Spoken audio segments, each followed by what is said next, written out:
So these are the Sony WH-1000XM5s, and quickly in this video you see why these headphones have no reason to be as good as they are.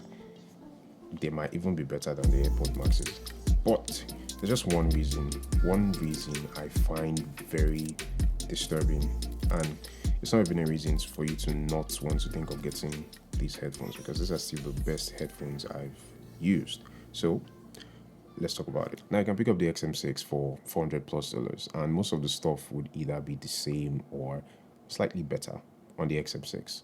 But if the XM5 is something you're considering getting today, then you've come to the right place. So why did I say these headphones might be better than the AirPod Maxes? The easiest thing to start off with would be convenience. The convenience of having them to travel. First things first is the bag, and a bag is always very welcomed with headsets because it serves as a housing for your headsets. It protects the headsets from drops, from dust, and yeah, you always appreciate a good quality bag that you can use to travel whenever you want to travel. This one comes with a hook, and you can attach that to your belt, bag, a tag.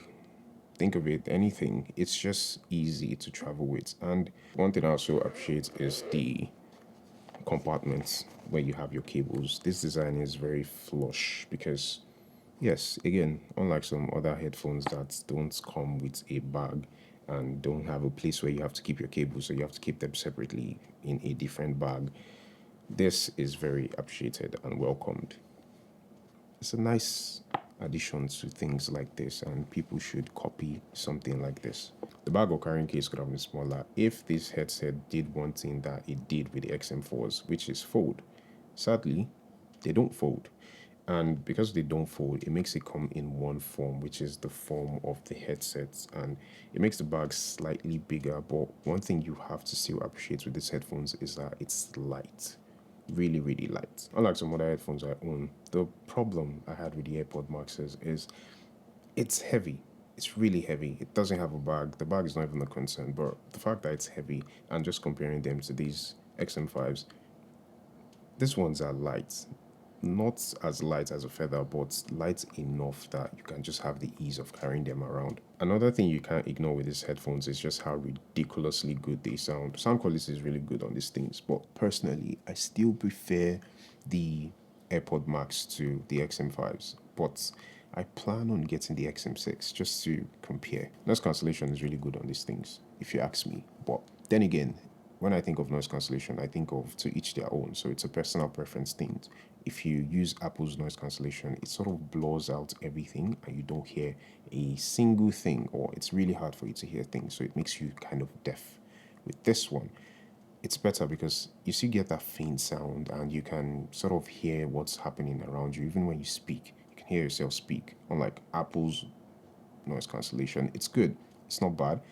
That's why I pegged it all in personal preference. So regardless of how you want your noise cancellation to be, some people just want the thing to be so silent and they just want to listen to everything that comes through the headphones, and yeah, others want something else and want to know what's happening around their surrounding. It helps before you get hit by a car or something. But where these headphones really shine, and this is undoubtedly what sold it for me, was the app, the Sound Connect app.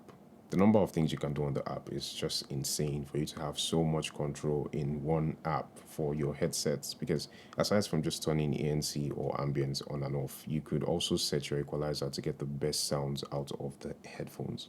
Another feature you find in the app is that it detects what action you might be doing at one particular time, so that it adjusts the sounds accordingly to what you might be doing at that time. So whether you're walking, standing, running, or even in a cab or a train, it just makes everything sounds better. So I played around in the app for a couple of minutes, and I quickly just discovered that there are still many things that I am yet to discover about the headphones in the app. But I think every listening device or every headset should have an app that just gives me more access to changing of EQs or volumes or ANC. We need more access in the headphones. In this, give us more access. Give us an app. Yeah, I'm talking to that company. Give us something, not Type C.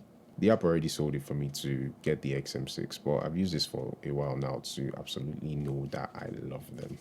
It's also worth mentioning the touch control this thing has. Every sensor happens to be on the right side of the ear. It's still pretty much responsive, or I'm just getting used to using the headphones. But some controls you could do is double tap, swipe up or down for your volume controls, triple tap to start a music, double tap to pause. But my best one yet is when you have them on, you could just do a gesture like this and sort of open up everything so that you could hear when someone is trying to speak. But I think for the most part, it's just easier to do this than this.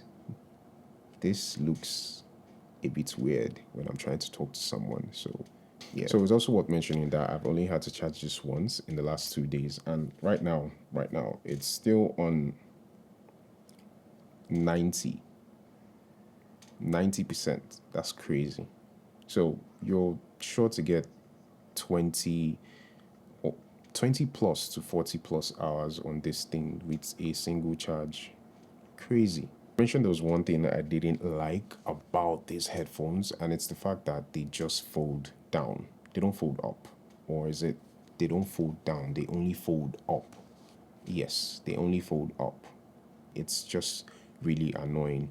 Luckily, they fixed that in the XM6. So, yeah, more reasons why I'm considering getting the XM6. So if you're in the market and you're looking for a pair of headphones that cost around $200 to $250, then the XM5s, the WH-1000XM5s are still a really good choice. So yeah, I'm still going to get my XM6. After this video gets published, I'm going to order them. Yeah, thanks for watching. Hopefully that was helpful, and until the next one, I'm X to Excel. Peace.